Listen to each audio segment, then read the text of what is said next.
कृष्ण वंदे जगद्गुरुम्। 18वां अध्याय का 60वां श्लोक। स्वभावजेन कौन्तेय निबद्धः स्वेन कर्मणा कर्तु नेच्छसि यन्मोहात् करिष्यस्य वशोऽपि तत्। ऊपर कहे गए श्लोकों का अर्थ है, हे कुंती नंदन, अपने स्वभावजन्य कर्म से बंधा हुआ तू मोह के कारण जो नहीं करना चाहता उसको तू क्षात्र प्रकृति के परवश होकर करेगा। स्वभावजेन कौन्तेय निबद्धः स्वेन कर्मणा का अर्थ है, पूर्व जन्म में जैसे कर्म और गुणों की वृत्ति आ रही हैं, इस जन्म में जैसे माता पिता से पैदा हुए हैं अर्थात माता पिता के जैसे संस्कार रहे हैं, जन्म के बाद जैसा देखा सुना है, जैसी शिक्षा प्राप्त हुई है और जैसे कर्म किए हैं, उन सब के मिलने से अपनी जो कर्म करने की एक आदत बनी है उसका नाम स्वभाव है। इसको भगवान ने स्वभावजन्य स्वकीय कर्म कहा है। इसी को स्वधर्म भी कहते हैं। कर्तु नेच्छसि यन्मोहात् करिष्यस्य वशोऽपि तत् का अर्थ है, स्वभावजन्य क्षात्र प्रकृति से बंधा हुआ तू मोह के कारण जो नहीं करना चाहता उसको तू परवश होकर करेगा। स्वभाव के अनुसार ही शास्त्रों ने कर्तव्य पालन की आज्ञा दी है।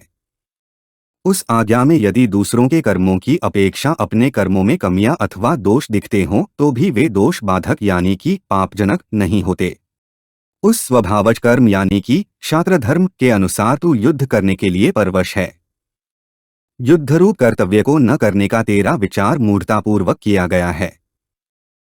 जो जीवन मुक्त महापुरुष होते हैं उनका स्वभाव सर्वथा शुद्ध होता है, अतः उन पर स्वभाव का आधिपत्य नहीं रहता अर्थात वे स्वभाव के परवश नहीं होते। फिर भी वे किसी काम में प्रवृत्त होते हैं तो अपनी प्रकृति यानी कि स्वभाव के अनुसार ही काम करते हैं, परंतु साधारण मनुष्य प्रकृति के परवश होते हैं, इसलिए उनका स्वभाव उनको जबरदस्ती कर्म में लगा देता है। भगवान अर्जुन से कहते हैं कि तेरा क्षात्र स्वभाव भी तुझे जबरदस्ती युद्ध में लगा देगा, परंतु उसका फल तेरे लिए बढ़िया नहीं होगा। यदि तू शास्त्र या संत महापुरुषों की आज्ञा से अथवा मेरी आज्ञा से युद्धरूप कर्म करेगा तो वही कर्म तेरे लिए कल्याणकारी हो जाएगा। कारण कि शास्त्र अथवा मेरी आज्ञा से कर्मों को करने से उन कर्मों में जो रागद्वेष हैं वे स्वाभाविक ही मिटते चले जाएंगे, क्योंकि तेरी दृष्टि आज्ञा की तरफ रहेगी, रागद्वेष की तरफ नहीं। अतः वे कर्म बंधनकारक न होकर कल्याणकारक ही होंगे।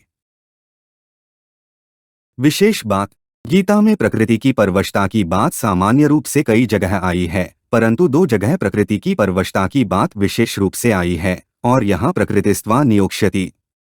इससे स्वभाव की प्रबलता ही सिद्ध होती है, क्योंकि कोई भी प्राणी जिस किसी योनि में भी जन्म लेता है उसकी प्रकृति अर्थात स्वभाव उसके साथ में रहता है।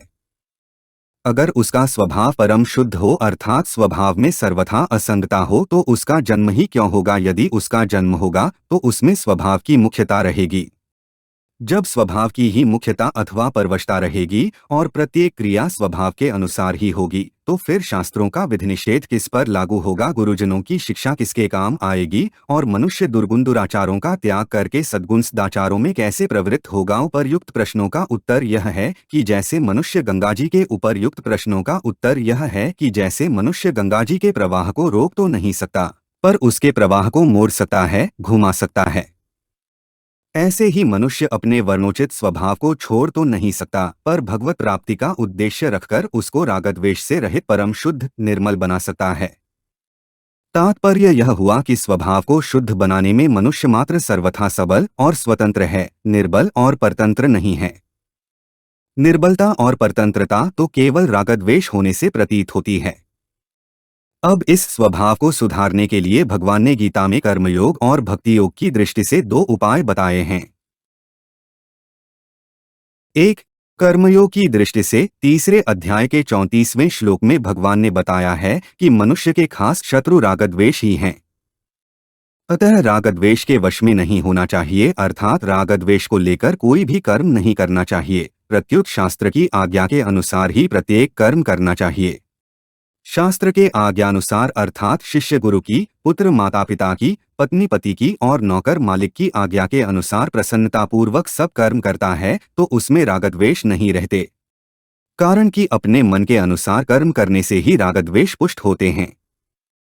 शास्त्र आदि की आज्ञा के अनुसार कार्य करने से और कभी दूसरा नया कार्य करने की मन में आ जाने पर भी शास्त्र की आज्ञा न होने से हम वह कार्य नहीं करते तो उससे हमारा राग मिट जाएगा, और कभी कार्य को न करने की मन में आ जाने पर भी शास्त्र की आज्ञा होने से हम वह कार्य प्रसन्नतापूर्वक करते हैं तो उससे हमारा द्वेष मिट जाता है। 2. भक्तियों की दृष्टि से जब मनुष्य ममता वाली वस्तुओं के सहित स्वयं भगवान के शरण हो जाता है तब उसके पास अपना करके कुछ नहीं रहता, वह भगवान के हाथ की कठपुतली बन जाता है। फिर भगवान की आज्ञा के अनुसार, उनकी इच्छा के अनुसार ही उसके द्वारा सब कार्य होते हैं, जिससे उसके स्वभाव में रहने वाले रागद्वेष मिट जाते हैं। तात्पर्य यह हुआ कि कर्मयोग में रागद्वेष के वशीभूत न होकर कार्य करने से स्वभाव शुद्ध हो जाता है, और भक्ति योग में भगवान के सर्वथा अर्पित होने से स्वभाव शुद्ध हो जाता है। स्वभाव शुद्ध होने से बंधन का कोई प्रश्न ही नहीं रहता। मनुष्य जो कुछ कर्म करता है वह कभी रागद्वेष के वशीभूत होकर करता है और कभी सिद्धांत के अनुसार करता है।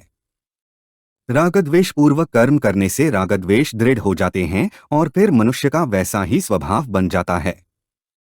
सिद्धांत के अनुसार कर्म करने से उसका सिद्धांत के अनुसार ही करने का स्वभाव बन जाता है। जो मनुष्य परमात्म प्राप्ति का उद्देश्य रखकर शास्त्र और महापुरुषों के सिद्धांत के अनुसार कर्म करते हैं और जो परमात्मा को प्राप्त हो गए हैं, उन दोनों यानी कि साधकों और सिद्ध महापुरुषों के कर्म दुनिया के लिए आदर्श होते हैं, अनुकरणीय होते हैं। हमारे चैनल को सब्सक्राइब करें। अगर यह वीडियो आपको अच्छी लगी तो वीडियो को लाइक करें, वीडियो को अपने दोस्तों के साथ शेयर करें, अपने सुझाव हमें कमेंट करके बताएं। जय श्री कृष्णा।